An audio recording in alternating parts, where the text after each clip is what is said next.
तो ये structure mechanics का ये क्वेश्चन है, स्ट्रेस एंड स्ट्रेन से रिलेटेड ये क्वेश्चन है, और ये उसका सब टॉपिक जो है कंपोजिट सेक्शन उससे ये लिया गया है, ठीक है। तो यहाँ पर आप देख सकते हैं कि ये क्वेश्चंस आपके सामने दी गई है और फिगर भी आपके सामने दिया गया है। इसमें ये बोला है कि देखिए दोनों का क्रॉस सेक्शनल एरिया दे दिया है, मतलब अगर मैं इसको कट करके बताऊं तो ये किस प्रकार से है, ये क्रॉस सेक्शनल है, ठीक है।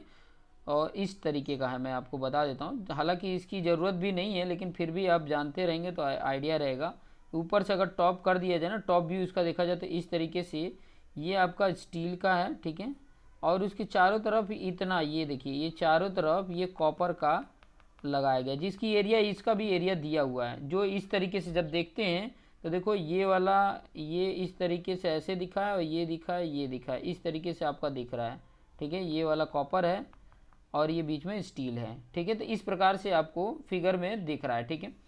तो दोनों का तो क्रॉप पहले जो दिया है वो चीज़ें हम यहाँ पर लिख लेते हैं कि ताकि हमारे लिए है अच्छा रहे। सबसे पहले तो जो गिवन है, गिवन में क्या है, देखो दोनों का एरिया दे दिया है, मतलब एरिया ऑफ स्टील दे दिया है 400 mm स्क्वायर, और एरिया ऑफ कॉपर दे दिया है, AC लिख दिया है, जो दिया है 200 mm स्क्वायर क्वेश्चन से दे दिया है। और इसका जो मैक्सिमम लोड है वो W है, जो कैलकुलेट करना है। मैंने क्वेश्चन तो पढ़ लिया है लेकिन आप लोग भी देखोगे कि मैक्सिमम लोड W है। इसमें देखो composite structure carry a load W, ठीक है, W लोड कैरी कर रहा है, ठीक है। मान लीजिए कि इसका लोड जितना है, ये W जितना है, जो ये कॉपर जो है वो कैरी कर रहा है। अगर इसका मैक्सिमम स्ट्रेस दोनों का देख लीजिए, पहले सिग्मा S का भी दे दिया है, कितना दे दिया स्ट्रेस, 120 MPa। MPa का मतलब न्यूटन पर mm स्क्वायर, तो इसकी वैल्यू भी 120 न्यूटन पर mm स्क्वायर आ गई।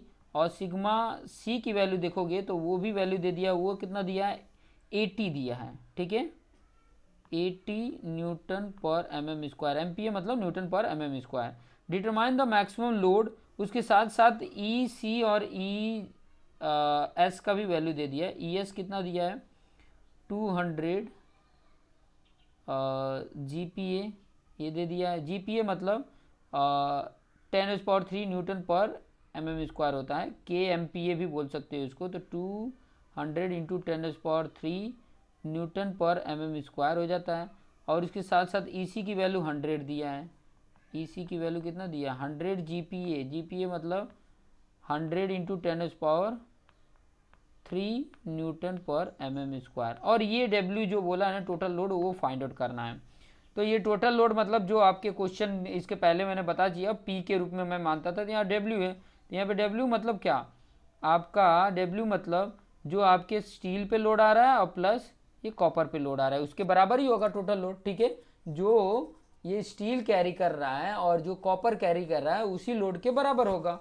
अब इन लोड को देखो मैं सिग्मा में कन्वर्ट करता हूँ। पहले देखो तो सिग्मा का फॉर्मूला क्या होता था, P/A, ऑलरेडी सबका दिया हुआ है, इसकी वैल्यू आप निकाल सकते हो। इसकी वैल्यू कितना दिया है, यहाँ पर अगर लिखना है तो ये देखो P की वैल्यू की जगह आप क्या लिख सकते हो, देखो ये इधर क्रॉस मल्टीप्लीकेशन हो जाएगा, तो sigma into A equal to P आ रहा है, मतलब यही W है, ठीक है। तो ये एक के लिए अगर मान लो कि अगर मैं सिग्मा के लिए निकाल रहा हूँ, ये जो आपके सामने जो सिग्मा है उसके फॉर्म में अगर लिखना है और स्टील के लिए लिख रहा हूँ, तो ये sigma S into AS plus ये सिग्मा C प्लस AC आ जाएगा। और कुछ तो करना ही नहीं है, यहाँ पर टोटल लोड की ज़रूरत है, तो ये EC और ES की ज़रूरत ही नहीं है, ऑलरेडी एरिया दिया हुआ है, तो हमें कुछ करने की ज़रूरत नहीं है, डायरेक्ट वैल्यू पुट कर लो। इसका कितना दिया था, 200 इंटू 10⁻³ इंटू ये 400 दिया था, प्लस ये 100 इंटू 10⁻³ और इसकी वैल्यू 200 दिया है। कैलकुलेट कर लो, आसानी से आपको टोटल लोड मिल जाएगा। तो मैं अगर इसको कैलकुलेट करके बताऊं तो 2 4 जा 8 यहीं पे दिख जा रहा है, और कितने 2 3 और 2 कितने हो जा रहे हैं, इंटू 10⁻7 हो जा रहा है, प्लस इसमें भी देख लो 1 2 जा 2 इंटू 10⁻7 हो गया। तो दोनों को अगर जोड़ देंगे तो कितना हो गया, 10 इंटू 10⁻7 लोड है ना, तो न्यूटन में आ जाएगा। ये आपका आ गया टोटल लोड। इस तरीके से कैलकुलेट करके फाइंड आउट कर सकते हैं, बड़े आसानी तरीके से सॉल्व कर सकते हैं, ठीक है। बड़े आसान तरीके से ये सब चीज़ें आप सॉल्व कर सकते हो, आसान से, सब चीज़ तो दी हुई है, ठीक है। तो ये फॉर्मूला लगा के आप इस तरीके से कैलकुलेट कर सकते हो। बाकी और कोई चीज़ की इसमें ज़रूरत नहीं, जो चीज़ें पूछा है वही चीज़ें हमें फाइंड आउट करना। तो मैक्सिमम इतनी ही अगर लोड अप्लाई किया जाएगा तो वो कैरी कर लेगा। तो देखते रहिए और अपने आप को बेस्ट बनाते रहिए। Thank you for watching this video.